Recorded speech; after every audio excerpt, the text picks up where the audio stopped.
aka to kele kele na nyinin kalu de kachako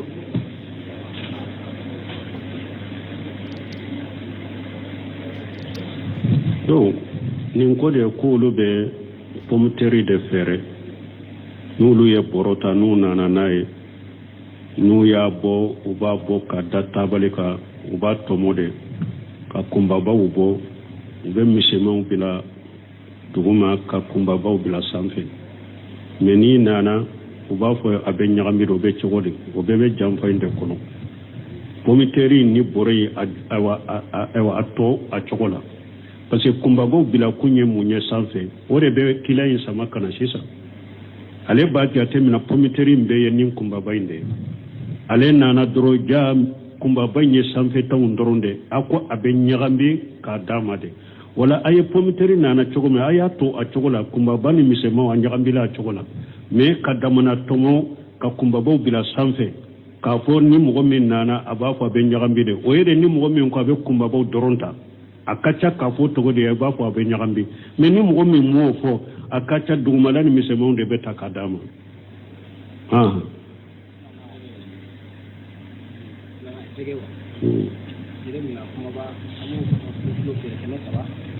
samani fana na kakuna dama mo so ko la biche mo ba kilo kele dengele mo la kilo kele mbo ni e ko la biche amo dengele ka ka fay so de biche na ko ba ya alti de kilo kele mbo mo na na ko kilo kele mbo ni e ko la biche amo ko ka ka fay bo ni mi fo ko jege fana bena kumbaba be adama na karato misema be adama mo kumbaba ube ewa apese mais iba soro ni ko kilo kele kumbaba yin a kelente kilo kelembo ube misomai ndo ta kafara na tigi nya bala min tara kafara ka leka kilo da fara basi to lawo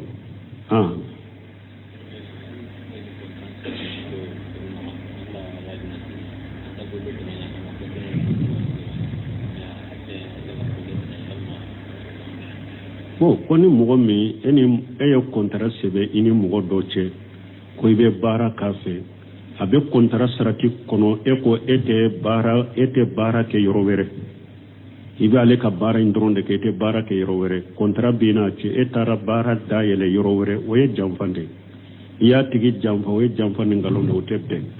donc ikana bara dayele yorowere ni sarati bina che ka fo ikana bara wore ke na ale ka barate ni kontara signal ode ka kanata bara ta yorowere nata kalama iya jamfade wala otebbe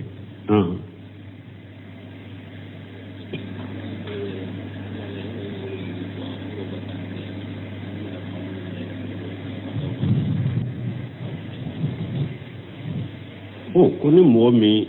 etumbi ka mobili kono ibora ni kofela ye itara bili yere ka dendola asara obe chokode ni minye ibnu shemina yekiri sala nyumo dilanina hawadisu sayarati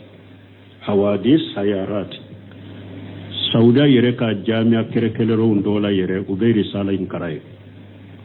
mobili asida ukire ahakam hawadisi sayarati mobilu asidaw kakiru ayay risala kitabu risala letri dilaninka saudiya yere ka jamia bawla ube risala in kala kalandaw nay ni mogo mi ñoo ñini akani kosobe asidan ko kakiru no ka kibariya la useminu ye risala dilaka bo min kiri fuleni ñe doni ke bawo ko ni eye mogo do sara e bolo asidanna abella jede na ya soro eye min faga e ka faratu bala malam mobile ka fiundo kanka kolosi munu ni ulu mankira mobile la beke sababu ka asidanke e faratu ra uru kolosi la akube yadara eye boli chogodo de ke mi boli chogomi e kanka boli kada hake mina itemene odeka ube etara ni sira do e mankata ni sira minye mana ni asidan koni kera asidan kolosi bagaw yaira o shembe asidan naika qataw bala i shemba laika qataw bala ka faratu bala ube ka yada bala ni mo min sarai bolo ni chogola hari ni yere dende do asarai bolo adonna ka fu shembala qataw do me i shembe qatawina i bora ko fela minna o woro mo manka bokko ni mi ko laje ni ma jate mina ke ka korosili ke I faratula mogo te boni mobili ye kofila la ni yoro la ni ka faratu koni yera la ube ka yada yera la hari ni yere dende do afagari bolo katawula ni chogola ini yere tugu diabika ni ye katawi sembila akorosil bagona jate mina bagona domba ye katawi sembe edela ko ka kataw bala diabika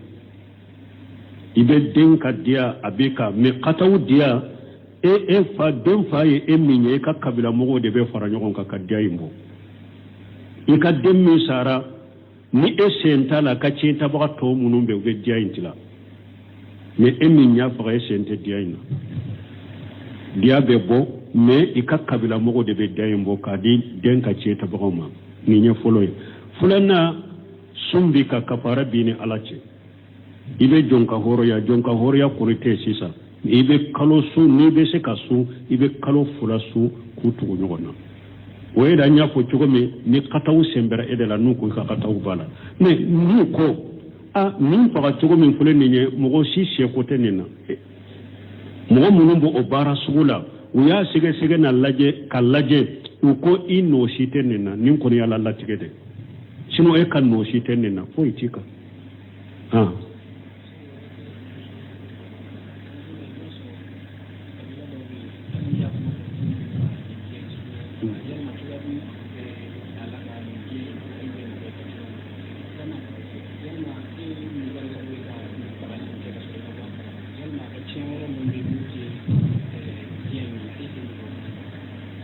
ko ñinin kali fula be ne ñinin kali folo ko i ba soro kabila u dobe ko nu ko kan india sarawte so o ba be kala ni silamiya sariya be kabila te se kabba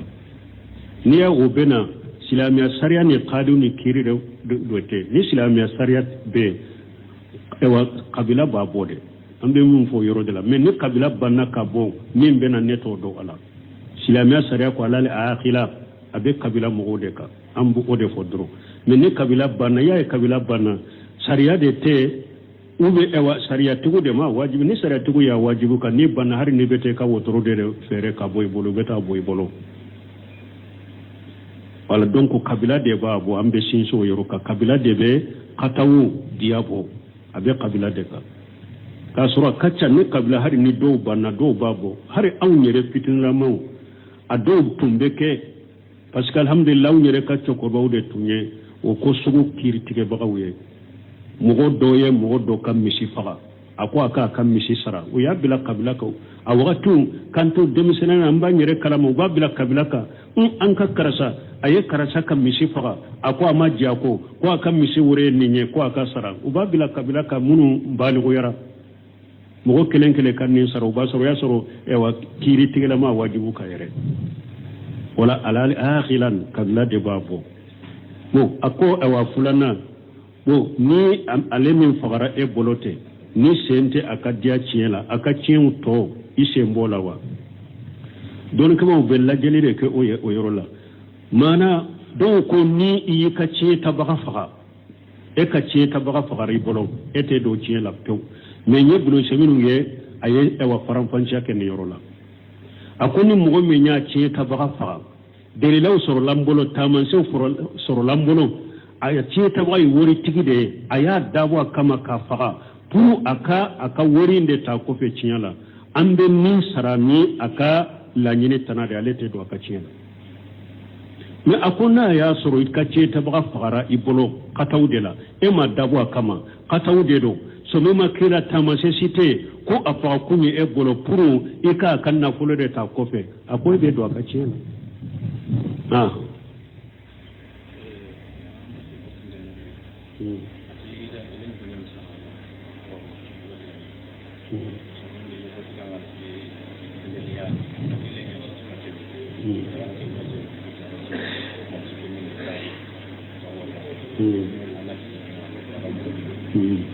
bon ko do ko aleka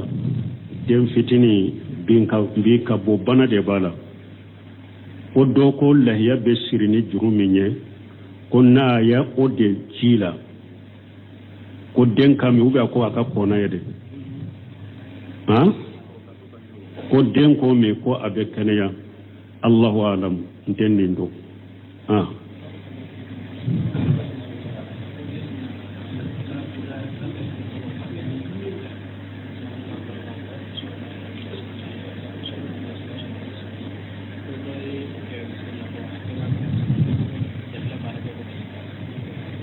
Bon, ko salli joli iya do ni salli be wele o be ke fula de mais ni salli be jo kelen de do Allahu akbar o doronde be fo sinya fula sino atobe be fo kelen de bo ko ni mo min ye salli korta ke ko mi salli joli togo ko do de yo ke misiri kono mankan chaira do ko bebbe do ko tebbe aw abe majhabu dola ni makili Abu Hanifa kama majhabu salli joli korta be wulu boro ko mi salli korta be wulu boro ko mi salli wodede abe hadisa do na abe majhabu dola fentu ka sallila no mo min ya ka fentu ka sallila mais asahale ne de salli wole ibo ke ni Allahu akbar bora iba to be ke kelen de wode kakkene wode sahalendo mais ni mo min ya ke safuye komi ewa salli wole chogo fointiu aka salli kortala ka salli cinyalente majhabu do Abu Ubaka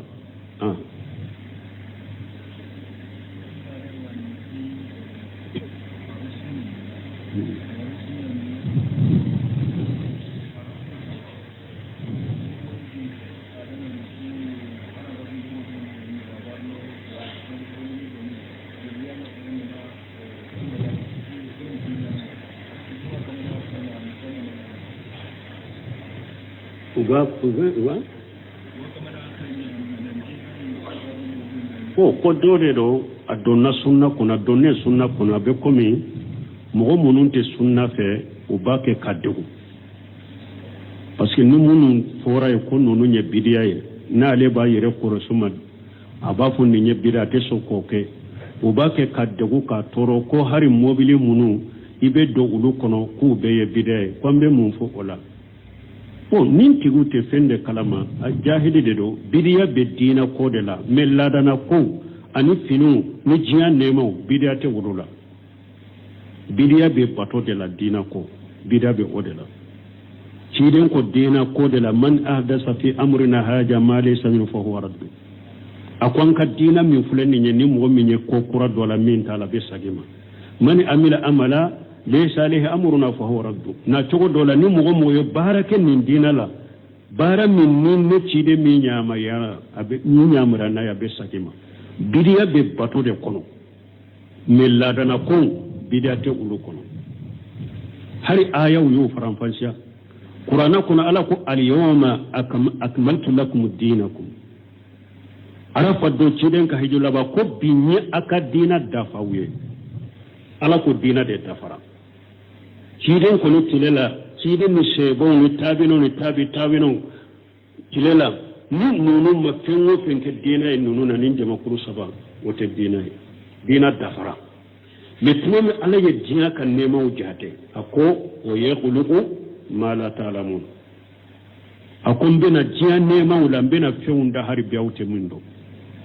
suratul nahl kono o yakhluqu ma la ta'lamun ako dina nema wala bena nema da awte mindo onana ke fana mobilo ciden tun todo mikro ciden tun todo ventilateur munu ni kilimo munu flanka ciden tun todo donc jian nema bidato la donc nunu tunye nyagambili kelawde fili bantu de fili lendo o ba fe kam go fili ba fe kale nyagambi nunu te sirala jiya ko ni jian nema bidate ulola bidia be dina ko de la dina ko bidia be ko de la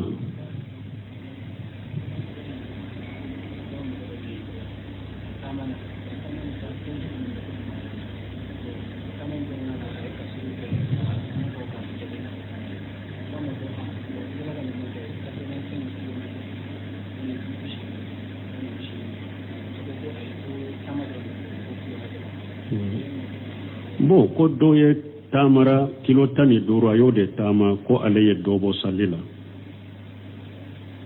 bo ko ayi eye tama minke dote bo salila ama kilo bisegini kobo ko ayi tama de fora duro ni atigi yenni fo akatawra ni fo lila tama de fora ni shaykhul islam bunte mi min ko kilo hakete tama la me akwa be sage kata hada madon kala da donende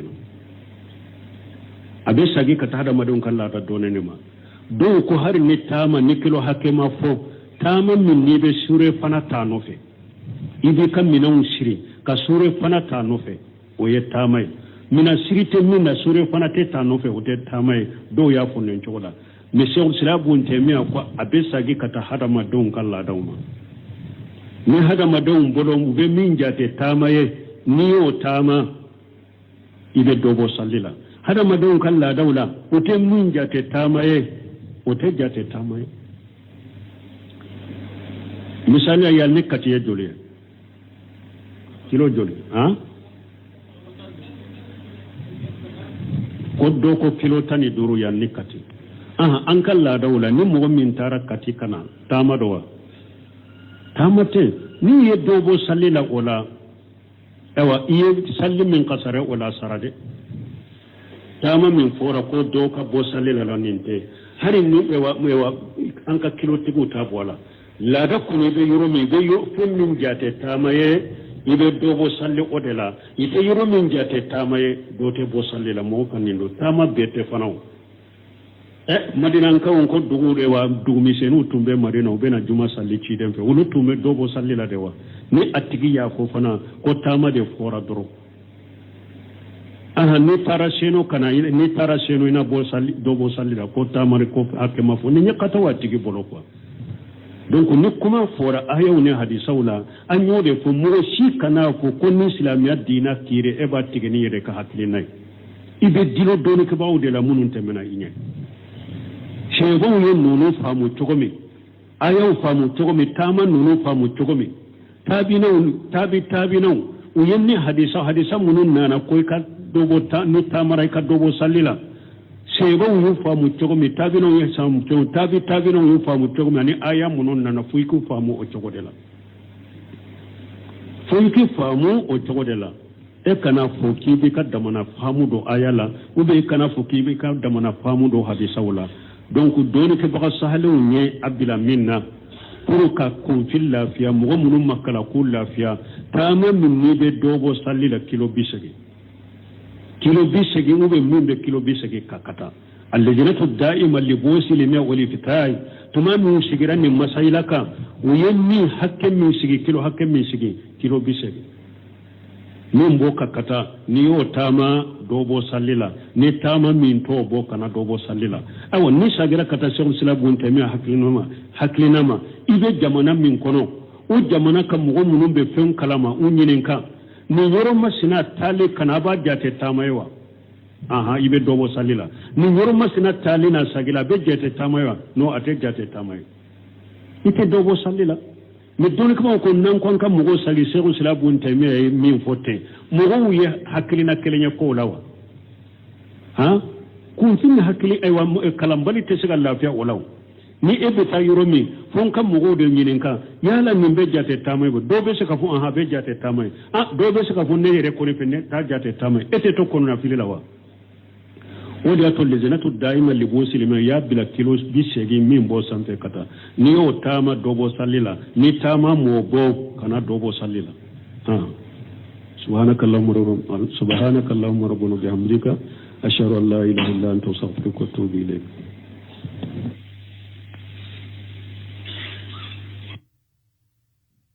akato kele na nyinin kalu de kachako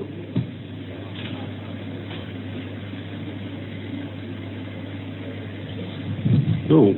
nin ko de kulu be pomteri de fere nulu ye borota nu nana naye nu ya bo uba bo ka data balika uba tomode ka kumba ba ubo ube misema bila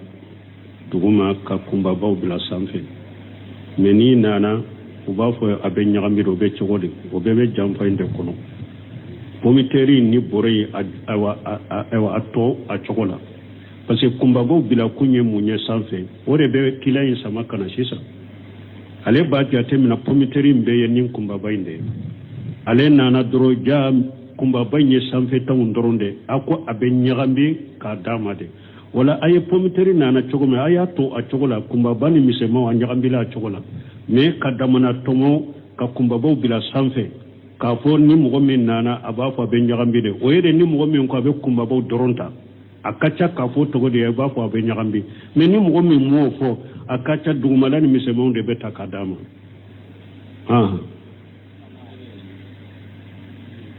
jege wa jere mina kuma ba amu kilo fere kene saba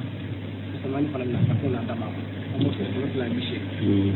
kuma ba kilo kele dengele kuma de la kilo kele mboko ni ne kene fila bishe amu dengele takada fila kuma ba ya alke kilo kele mboko kuma na ko kilo kele mboko bon ni min fɔ ko jɛgɛ fana bɛna kunbaba bɛ a damana karato misɛnma bɛ a dama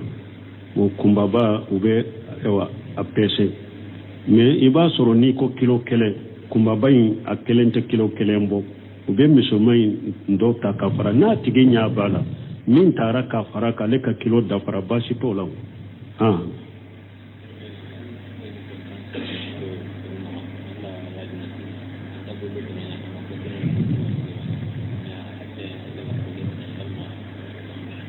bon ko ni mɔgɔ min e ye contrat sɛbɛn i ni mɔgɔ dɔ cɛ ko i bɛ baara k'a fɛ a bɛ contrat sarati kɔnɔ e ko e tɛ baara kɛ yɔrɔ wɛrɛ i bɛ ale ka baara in dɔrɔn de kɛ i tɛ baara kɛ yɔrɔ wɛrɛ contrat bɛ n'a cɛ e taara baara dayɛlɛ yɔrɔ wɛrɛ o ye janfa de i y'a tigi janfa o ye janfa ni nkalon de o tɛ bɛn donc i kana baara dayɛlɛ yɔrɔ wɛrɛ ni sarati bɛ n'a cɛ k'a fɔ i kana baara wɛrɛ kɛ n'ale ka baara tɛ ni contrat signé o de kan kana ta baara ta yɔrɔ wɛrɛ n'a ta kalama i y'a janfa de o la o tɛ bɛn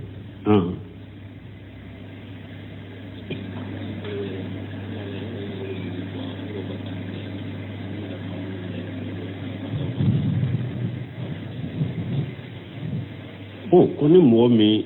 e tun bɛ ka mobili kɔnɔ i bɔra ni kɔfɛla ye i taara bili yɛrɛ ka den dɔ la a sara o bɛ cogo di ni min ye ibnu Usaymin a ye risala ɲuman dila nin na hawadisu sayarati sauda yɛrɛ ka jamiya kɛrɛkɛrɛnw dɔ la yɛrɛ u bɛ risala in kara ye mobili asidaw kire ahkam hawadisi sayarati mobili asidaw ka kiiru a ye kitabu risala lettre dilanin kan sauda yɛrɛ ka jamiya baw la u bɛ risala in kalandenw na ni mɔgɔ min y'o ɲini a ka ɲi kosɛbɛ asidan ko ka kiiru n'u ka kibariya la Usaymin ye risala dila kan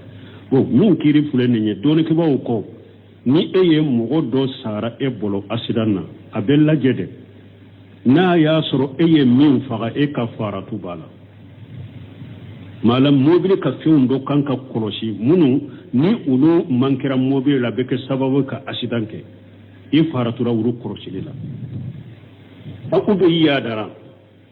e ye boli cogo dɔ de kɛ min boli cogo min i kan ka boli ka da hakɛ min na i tɛmɛna o de kan